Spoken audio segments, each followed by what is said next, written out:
Hi, it's Kim Marie, and I want to talk today about how do you gain your composure when something knocks you off balance. Well, I noticed that when someone says or does something that knocks us off balance, or we're in a situation that we didn't expect, that we can start telling ourselves things that aren't the truth, right? We start drawing only from an old belief system, a very limited belief system. So we really want to get back into that present moment. And as you may know already from watching my videos, one of the best ways to get back into the present moment is to take some deep diaphragmatic breaths. And a lot of people may not know that they're breathing very shallowly and they're not breathing fully. When I say diaphragmatic breath, if you put your hand on your belly and you take a breath, do you suck in or do you allow it to come out? Because if you're sucking in, then you're taking a very short breath, which is not the way we were born breathing.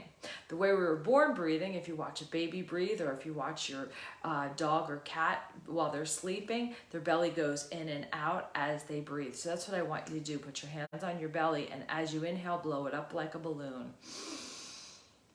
As you exhale, just let out a noise. Inhale.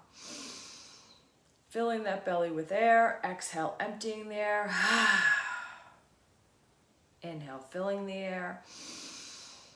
Hold it. Exhale.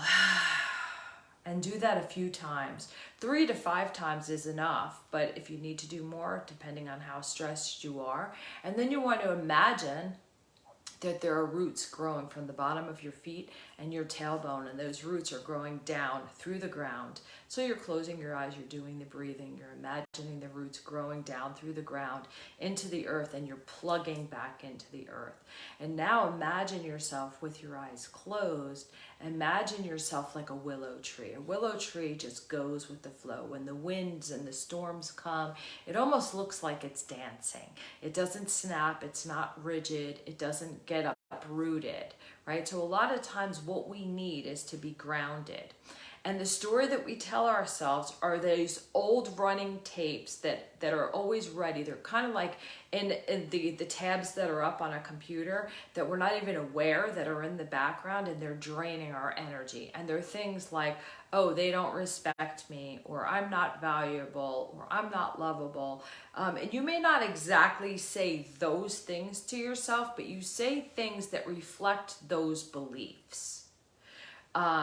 That this person did this to you and they tried to hurt you, or they tried to manipulate you. Well, what would that mean? That might, and then if you break it down, it's like, because why? Because they don't love you, because they don't respect you, they don't care about you, you're not important. Those underlying beliefs that are in our background at peripheral are always ready to run up and take us out of the game.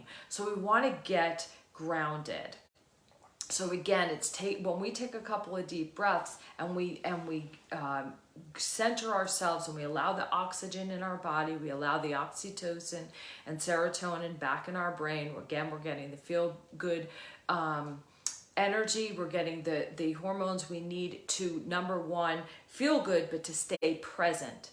That when we do that breath, we're getting back in the present moment. We're not going into fight or flight where our breathing is shallow and we're sucking in. And then what we're doing is we're in panic mode. So the only thing we do from that space is we project into the future what we already know happened.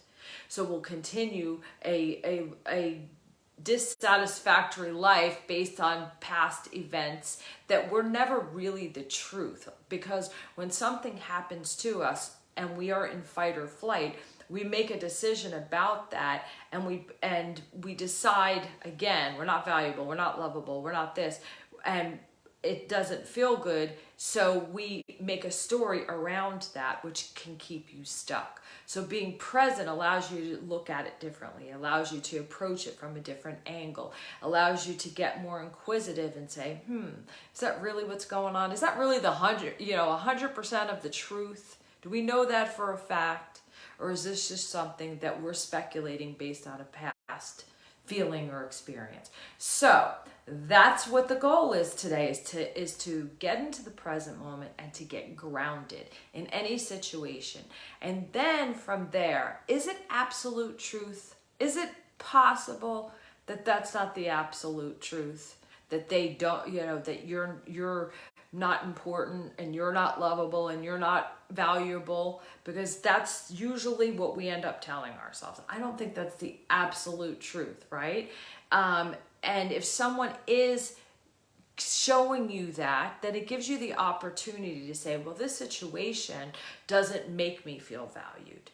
I can either have a conversation about it, I can make some changes within myself and see if it shifts, or I can walk away from the situation. But we want to do it in a present, grounded space where we will find solution. That's what I have for you today. Have an amazing day. Bye-bye.